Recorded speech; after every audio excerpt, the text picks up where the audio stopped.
I'm Chris Southworth, Secretary General of ICC United Kingdom, speaking to Charles Debattista, ICC Special Advisor on Incoterms and at the bar at 36 Stone, and David.Lowe, Co-Chair of the Incoterms Drafting Group and partner at Gowling WLG. We're here to talk about ICC Incoterms, which are a fundamental set of rules supporting global trade, used in over 100 countries, translated into 30 languages. Charles, why don't we start with you? What are Incoterms in simple language? Incoterms stand for International Commercial Terms, Incoterms.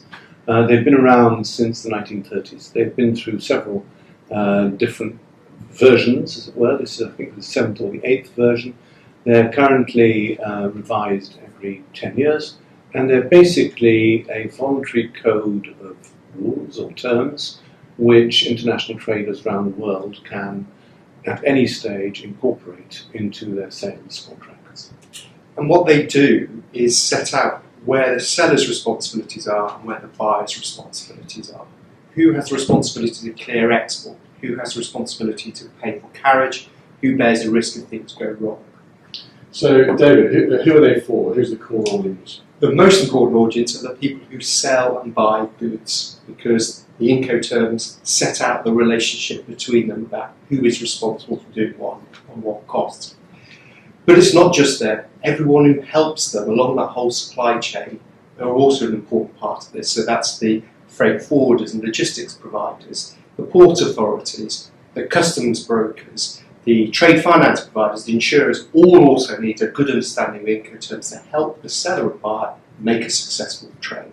So anyone in this whole sort of jigsaw puzzle that David has just described, whether they be sellers, buyers, banks, insurers, carriers, logistics people, who think of the letters CIF or FCA or CIP and think, oh, I can't quite remember what that means for me in terms of my obligations, in terms of my rights, in terms of the moment at which goods are delivered, the moment at which risk is transferred. And they think CIP, CIF, where am I going to look it all up? This is where you look it all up. You go to Incoterms 2020. And we're talking about goods exporters here, we're not talking about services exporters, is that right? That's correct. Yeah. So if I'm a classic goods exporter in Birmingham, where should I be using Incoterms and why should I use them? In every one of your contracts. It should be in your standard sale terms. In any other bespoke contract, you should be setting it out. Because what could be more basic than to agree with the other party where the delivery point is and what the responsibilities are? It should be part of pricing. And Charles, the question we often get asked is, what's the relationship between Incoterms and your trade finance and your trade insurance? A couple of things. First of all, the particular Incoterm, there are 11 Incoterms in the 2020 version. Let's take CIF, or let's take CIP, cost of insurance paid to. You've got 20 terms in the CIF term, 10 for the seller, 10 for the buyer, but that is not your contract of sale. If you're selling sugar, if you're selling shoes, if you're selling bananas, whatever, you do need a contract. What Incoterms does is it provides you with the underpinning, with the safety net of definitions which underlie that contract. Now, Incoterms are not a sale contract, neither are they an insurance contract, neither are they a trade finance contract, neither are they a transport contract. As David was saying, they all have some effect, they're all impacted by Incoterms to some degree, which is why these other players in international trade need also to be aware of them. So some Incoterms will say if a party has a particular responsibility to carry insurance, so CIF carriage insurance rate, the seller is responsible for getting some insurance, and therefore if you're the insurer providing that, you need to understand that. Some Incoterms don't mention insurance, but if you're selling goods, you need to make sure you're insured at the point of delivery in case something goes wrong. It's obvious risk management, and again the insurer needs to understand that. And then on trade finance, well, you need to understand what's going to be required to effect the sale that needs to be financed, how that's going to fit in with the trade finance. So if you're using a letter of credit, the letter of credit will demand certain documents to be presented to be paid. So as a trade finance, you need to understand whether that's a realistic set of documents and are a list of documents that you need as a trade finance supplier to secure your position.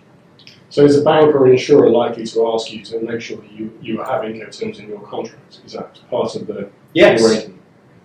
So if I'm a classic goods trader back in Birmingham, so what? And if I don't use them, what's going to happen? You need lawyers.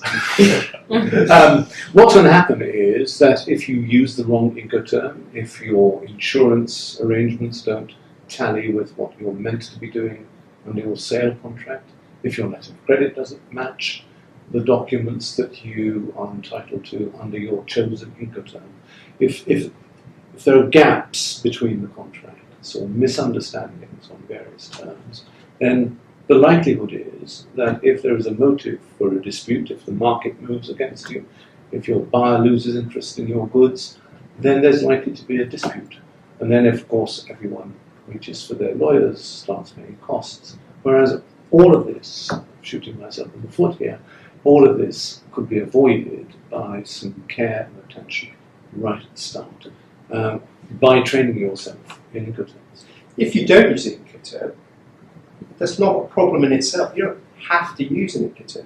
But it's a really convenient way of covering all the main points with just one phrase. And you can incorporate all the Incoterms. You have to think about the detail of the drafting of who's responsible for export clearance.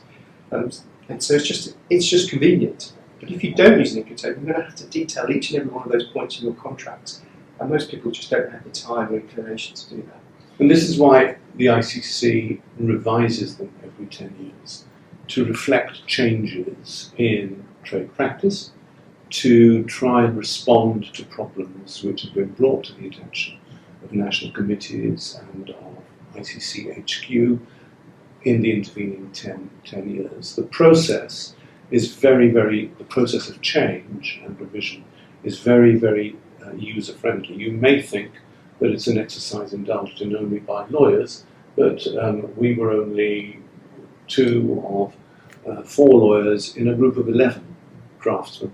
And the rest were real people with real problems, and the several revisions, 4 revisions I think it was, went out to national committees around the world where the drafts were looked at very, very carefully by real businessmen with real problems and real issues. And they were fed back to the drafting group in order to respond to those problems.